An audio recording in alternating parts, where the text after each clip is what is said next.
میں ایک بہت اچھی بات ہے، اور یہ مجھے لگتا ہے کہ ہم سب، یہ ایسی بات ہے کہ ہم سب بہت خوش ہوتے ہیں جب ہم سنتے ہیں ہمارے جو کھلاڑی ہیں بہت اچھے ہیں، جیسے کہ جاوید میاں-داد ہوں، جہانگیر خان ہوں، سمیع اللہ ہوں، حسن صدار ہوں، مدثر ہوں، وسیم اکرم ہو، اتنی لمبی لسٹ ہے. کوئی اور، کسی اور کا نام یاد آ رہا ہے؟ ہاں، ویسے میں عمران خان کو بھولی نہیں. یہ ہے کہ ہم اس پروگرام میں عمران خان کا انٹرویو دکھائیں گے جو کہ ہم نے ان کے امریکہ جانے سے پہلے ریکارڈ کیا تھا، اور وہ ایسا انٹرویو ہے کہ جس میں ہم نے نہ ان سے کرکٹ کے بارے میں پوچھا تھا، نہ یہ پوچھا تھا کہ ان کی شادی کب ہو رہی ہے. ایسے موضوع پہ بات کی تھی جو ان کے لیے بہت امپورٹنٹ ہیں، اور ہم چاہتے ہیں کہ آپ لوگ سب وہ انٹرویو دیکھیں، اور ہمیں امید ہے کہ آپ لوگوں کو انٹرویو پسند آئے گا.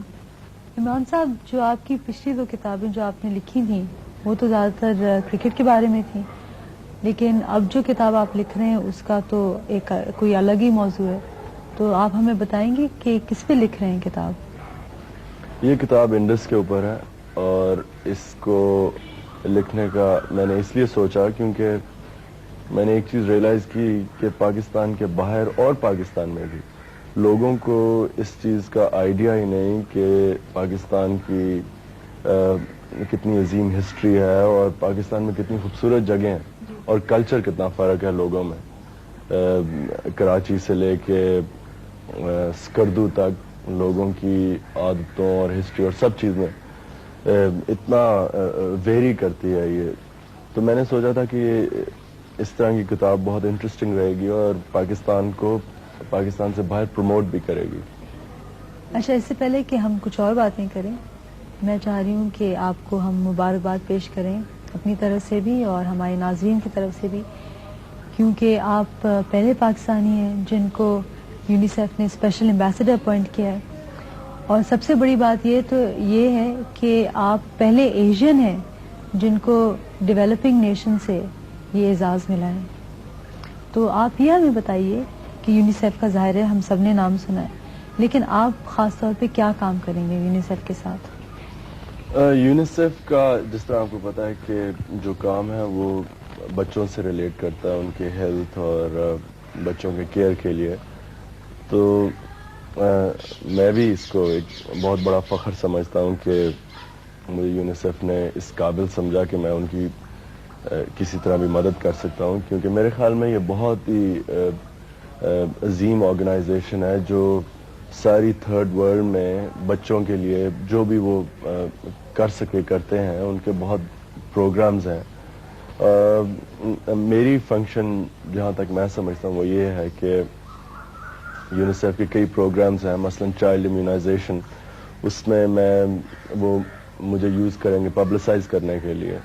آپ بہتر صحت کو پروموٹ کر رہے ہیں، لیکن یہ بتائیے کہ یہ جو منشیات کی لعنت جو ہے، جو ہمارے خاص طور پہ جو ینگر جنریشن کو تباہ کر رہی ہے، تو اس کے بارے میں آپ کچھ کہنا چاہیں گے؟ لیکن جو کسی انسان کو بھی سب سے بڑی نعمت دے سکتا ہے وہ صحت ہے، اور مجھے اس چیز کی نہیں سمجھ آتی کہ جب لوگوں کو پتا ہے کہ منشیات سے صحت کے اوپر کتنا نقصان ہو سکتا ہے، اور صرف ایک انسان کی نہیں بلکہ پورے خاندان تباہ ہو جاتے ہیں، تو مجھے اس چیز کی نہیں سمجھ آتی کہ پھر بھی خاص طور پہ نوجوان لوگ اس چیز کے اوپر کیوں جاتے ہیں.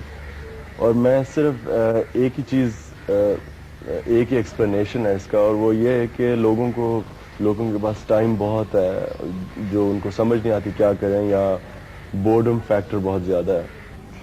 عمران خان، آپ ریٹائر کب ہوں گے؟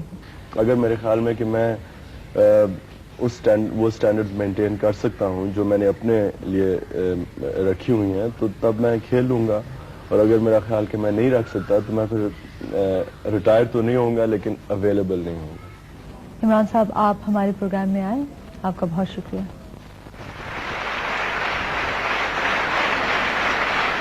اچھا لگا نا؟